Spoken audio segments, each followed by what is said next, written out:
Imagine a cold December night in 1980. The place, Rendlesham Forest, Suffolk, England. It borders the twin bases of RAF Bentwaters and RAF Woodbridge, used at the time by the United States Air Force. It was here, in this quiet corner of the English countryside, that something extraordinary happened. It began with a strange light seen descending into the forest. It was witnessed by US security patrolmen on the edge of the base. Intrigued and a little apprehensive, they decided to investigate. This was the start of what would become known as Britain's Roswell.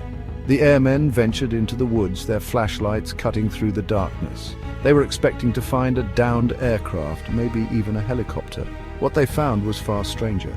There in a clearing was a metallic object, triangular in shape, emitting pulsating lights. As they approached cautiously, the object maneuvered silently above the trees and disappeared. Shaken, the patrolmen returned to their base to report what they had seen. This was just the first night of the Rendlesham Forest incident.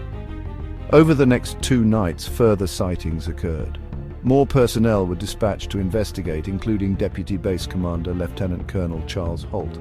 Armed with a tape recorder, Holt and his team entered the forest. They too encountered the strange lights and the mysterious craft. The events of those 3 nights were well documented. Military personnel, trained observers, all reported the same thing: an unidentified flying object operating in restricted airspace. The most compelling evidence from Rendlesham Forest is the audio recording made by Lieutenant Colonel Holt. On the tape, you can hear the astonishment in his voice as he describes the object. It's bright as hell. It looks like an eye. It's moving back and forth. Now it's coming this way. The tape captures the confusion and awe experienced by those present. It adds a chilling layer of authenticity to the story. Holt's team followed the lights deeper into the forest. They described the object as metallic and triangular. It emitted a strange humming sound and seemed to be making impressions in the ground beneath it.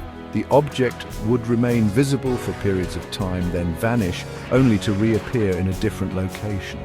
This game of cat and mouse continued, the military men struggling to keep up with the object's seemingly impossible movements. One of the men, Sergeant Jim Peniston, got close enough to the object to touch it. He described feeling a static charge and seeing strange symbols on its surface. The encounter deeply affected Peniston, who later claimed to have experienced missing time and had vivid dreams about the incident. The events of that night left an indelible mark on all those involved. It was an experience that would change their lives forever. The Rendlesham Forest incident wasn't just a collection of eyewitness accounts. Physical evidence was found at the site the following day. Indentations were discovered in the ground where the object had supposedly landed. Radiation levels in the area were significantly higher than normal. Trees in the vicinity showed signs of unusual heat exposure. This wasn't just a case of mistaken identity or overactive imaginations. Something had been in those woods and it had left its mark. The incident was initially investigated by the US Air Force and the British Ministry of Defence. However, the investigations were quickly shut down. The official explanation: the lights were nothing more than the beam from a nearby lighthouse. This explanation was met with skepticism by many, including some of those involved.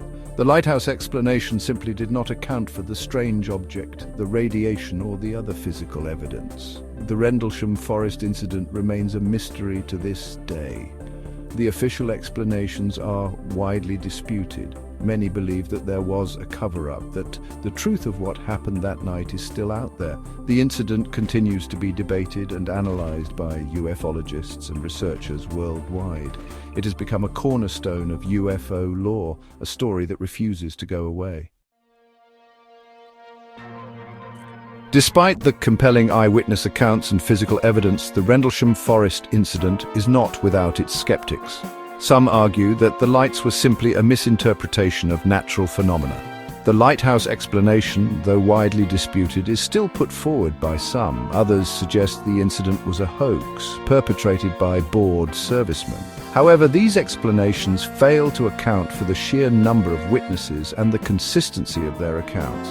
Another theory is that the incident involved secret military technology, perhaps experimental aircraft being tested at nearby bases. This theory gains some traction when you consider the Cold War climate of the time. and the secrecy surrounding military operations. However, no concrete evidence has ever surfaced to support this claim. While skepticism is healthy and necessary in any investigation, it's important to note that many of the witnesses at Rendlesham Forest were highly trained military personnel. They were accustomed to identifying aircraft and other potential threats. Their insistence that what they saw was something truly extraordinary should not be dismissed lightly. The Rendlesham Forest incident, despite attempts to explain it away, remains a compelling and unsolved mystery. The truth of what happened that cold December night in 1980 is still out there, hidden somewhere in the depths of Rendlesham Forest.